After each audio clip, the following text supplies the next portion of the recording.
Hey everyone, in this video I am going to try to change out my two AMG batteries, 6 volt 100 amp hours, for these brand new Battle-Born Lithium 100 amp hour 12 volt batteries. Now I know before I hear all the comments, you shouldn't have bought those. There are significant issues with these. They may even be dangerous.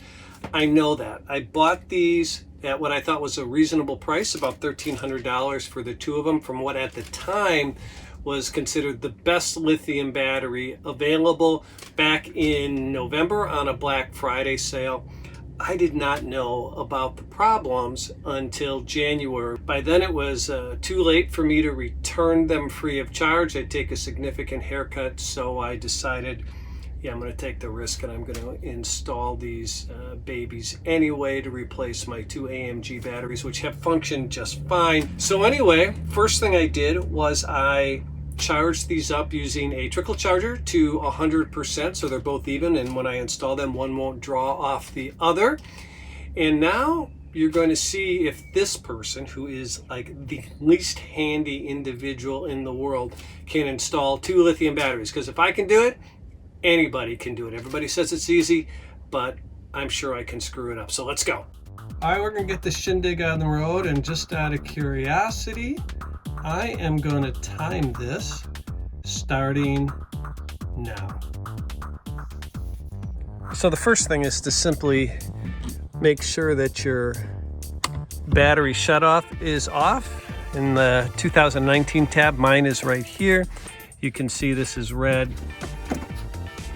That's green. Make sure it's to red. The second thing I need to do is release the gasket supports from the underbed storage access panel. That way I'll be able to lift the hinge higher to get it out of the way. I also need to take off one of the bed panels to give us clear access to the battery area. Now we can get at the battery shroud. You can barely see a vent hose at the top of the shroud here, which is needed for lead acid batteries. Here's the thing, the batteries in here are AMG batteries, and this whole shroud thing was totally unnecessary and made the removal process more difficult than I expected. It's also not needed for lithium batteries, so that's going in the garbage.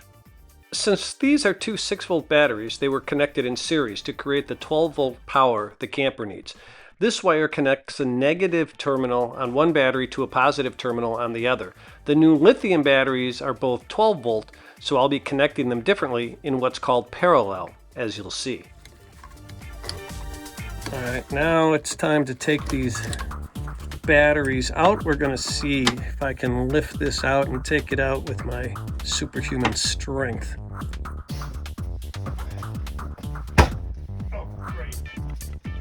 The battery removal took 51 minutes. In order to better secure the batteries, I used an old suitcase strap to anchor the batteries to the bed support wall. All right, these batteries didn't come with straps, so we've invented these. Look at Pam. Yeah, she's strong.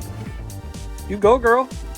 The lithium batteries don't fit perfectly. They're just a hair too long for the support that was created.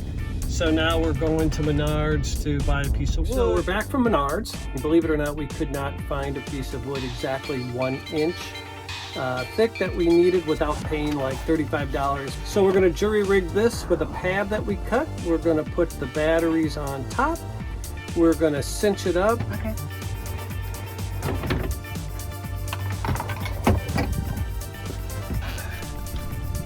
Gonna have to shim that.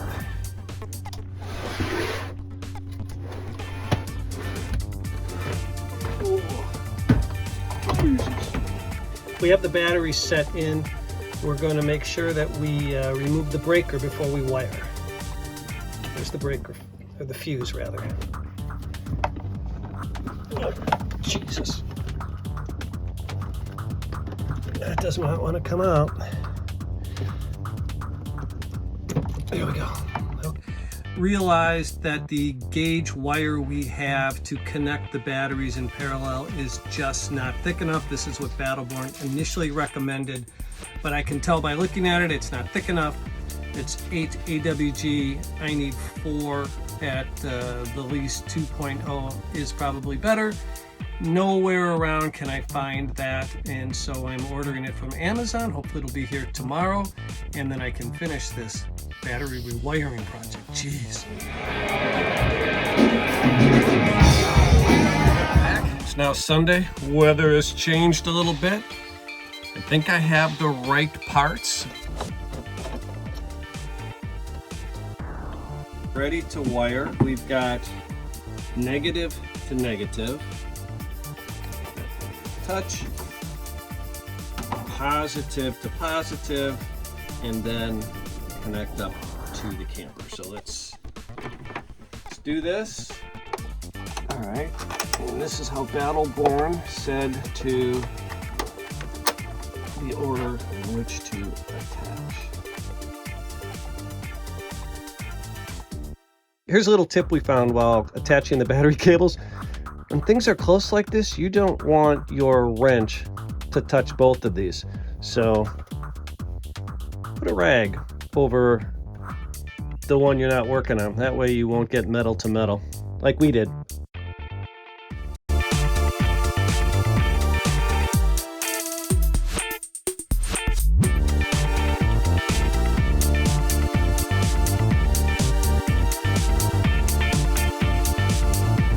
All right, turn the power switch to on. I hear the water pump.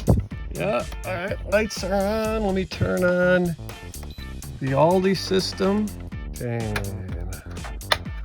Fan works. We didn't blow anything up.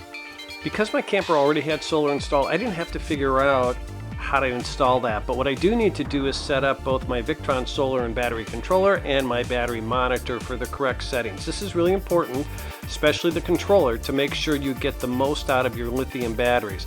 I didn't talk about my inverter or its settings. That's going to be a whole nother video when I get around to replacing that. I didn't want to tackle it at the same time. Just know that my current setup won't charge my batteries to more than 80% from shore power. I'll need solar to get me to 100%, but that's fine. Anyway, what you want to do is open up your apps and go to settings. Luckily, Battleborn sent me screenshots of exactly how my Victron settings should be, and I just followed their instructions. Hey, I hope you found this helpful. Let me know. Until next time, everyone, cheers. Carry on.